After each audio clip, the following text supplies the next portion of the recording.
ஒரு மனிதனோட முதுகு தண்டு வடத்தின் கீழே அந்த வால் எழுந்து வளைஞ்ச மாதிரி இருக்கும் எல்லாருக்குமே. அதுல ரூட் ஆயிருக்கு. அதுல ஆக்டிவேட் ஆயிட்டு இருக்கக்கூடிய மூலாதார சக்கரம். அந்த மூலாதார சக்கரம் நல்ல நிலையில் இயங்கும் போது ஒரு மனிதனுக்கு வேலை வாய்ப்பு, திருமணம், பணவரவு, வாழ்க்கையில முன்னேற்றத்துடன் கூடிய ஒரு நல்ல விஷயங்கள் எல்லாம் வைத்திருக்கக்கூடியது ஒரு மனிதனோட மூலாதார சக்கரம்.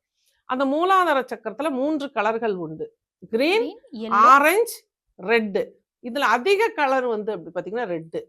இந்த ரெட் கலர் வந்து அங்க வந்து அதிகமா இல்லாதகும் போது தான் அந்த கலர் வந்து குறையும் போதும், அந்த சக்ராவோட ஆக்டிவேஷன் குறையும் போதும் உங்களுக்கு பண வரவுல தடை வரும். அப்ப அந்த அதை ஆக்டிவேட் பண்றதுக்கு தான் நீங்க பார்க்குற இடத்துலலாம் அதிகமா ரெட் கலர் பர்ஸ் யூஸ் பண்ணுங்க. ஜென்ஸா இருந்தா ரெட் கலர் வேலட் யூஸ் பண்ணுங்க. நீங்க ஒரு மெடிடேஷனுக்கு உட்காரீங்கன்னா ஒரு ரெட் கலர் கிளாத் போட்டு உட்காருங்க.